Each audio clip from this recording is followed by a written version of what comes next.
setiap jalan yang kita lalui, di setiap jembatan yang menghubungkan asa, dan di setiap sudut negeri yang tumbuh bersama, ada jejak kerja sunyi yang menopang kokohnya bangsa. Pajak bukan sekedar angka dan aturan, ia adalah denyut nadi pembangunan yang mengalir berkat kepemimpinan yang jernih, niat, dan teguh langkah. Inilah kisah tentang pengabdian, tentang tekad memajukan negeri lewat perubahan. Mari kita kenali lebih dekat sosok di balik transformasi perpajakan Indonesia, Bapak Suryo Utomo. Bapak Suryo Utomo adalah seorang Direktur Jenderal Pajak sejak 1 November 2019 hingga 22 Mei 2025. Bapak Suryo Utomo sebagai Direktur Jenderal Pajak mengamalkan core value berorientasi pelayanan dengan berbagai cara yang mencerminkan komitmen untuk memberikan pelayanan terbaik kepada masyarakat. Pengamalan yang dilakukan meliputi meningkatkan kualitas layanan pajak, transparansi dan responsif terhadap masyarakat, menanamkan sikap melayani di seluruh jajaran Direktorat Jenderal Pajak, inovasi dalam pelayanan digital, reorganisasi, dan penguatan sumber daya manusia. Bapak Suryo Utomo juga mengamalkan nilai core value ASN accountable di setiap pekerjaannya.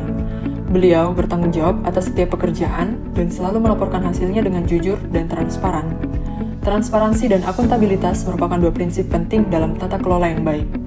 Transparansi mengacu pada keterbukaan informasi dan akses publik terhadap informasi, juga hasil kegiatan pemerintah, khususnya di instansi direktorat. Sehingga, adanya transparansi ini dapat meningkatkan kepercayaan publik di masa yang akan datang. Nilai kompeten yang bisa kita lihat di mana sebagai Dirjen Pajak, Pak Suryo Utomo dengan keahlian dan pengetahuannya mengembangkan strategi serta solusi dalam perpajakan di tahun 2020. Implementasi nilai kompeten lainnya dari Pak Suryo Utomo yaitu terus belajar dan mengembangkan kapabilitas, meningkatkan kualitas sumber daya manusia, menerapkan teknologi dalam layanan perpajakan, serta inovatif dalam reformasi perpajakan. Sikap harmonis dari Bapak Suryo Utomo tercermin dalam caranya memperlakukan orang lain dengan hormat, menjaga etika komunikasi, dan membangun lingkungan kerja yang inklusif. Ini selaras dengan nilai harmonis dalam berakhlak yang menekankan pentingnya saling menghargai dan rukun dalam perbedaan. Berdedikasi dan mengutamakan kepentingan bangsa dan negara melalui karirnya sebagai PNS di lingkup Kementerian Keuangan yang dimulai dari pelaksana hingga Direktur Jenderal Pajak. Berpartisipasi aktif dalam pembangunan dengan melanjutkan estafet reformasi perpajakan. Pengabdian dan komitmen dengan mengutamakan kepentingan negara, mendukung kebijakan pemerintah, melaksanakan tugas dengan penuh tanggung jawab. Sebagai Dirjen Pajak, Bapak Suryo Utomo menghadapi tantangan besar, mengubah citra Direktorat Jenderal Pajak menjadi institusi yang modern, transparan, dan responsif terhadap kebutuhan masyarakat.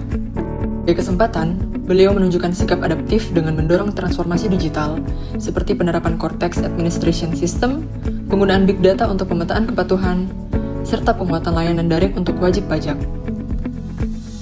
Bapak Suryo Utomo aktif menjalin kerjasama lintas kementerian atau lembaga dalam upaya reformasi sistem perpajakan. Beliau juga membuka ruang dialog dan kolaborasi dengan masyarakat, pelaku usaha, akademisi, dan lembaga swadaya masyarakat. Nilai kolaboratif tercermin dari tindakan pekerja lintas divisi, saling mendukung, dan fokus pada tujuan bersama. Nilai-nilai berakhlak bukan sekedar konsep, melainkan fondasi karakter ASN yang dijalankan secara nyata oleh Bapak Suryo Utomo dalam kepemimpinannya di Direktorat Jenderal Pajak. Melalui sikap berorientasi pelayanan, akuntabel, kompeten, harmonis, loyal, adaptif, dan kolaboratif, beliau membuktikan bahwa ASN dapat menjadi motor penggerak reformasi birokrasi yang profesional, inklusif, dan modern. Keteladanan ini mengajarkan bahwa penerapan nilai-nilai berakhlak tidak hanya meningkatkan kinerja institusi, tetapi juga membangun kepercayaan publik dan memperkuat arah pembangunan bangsa.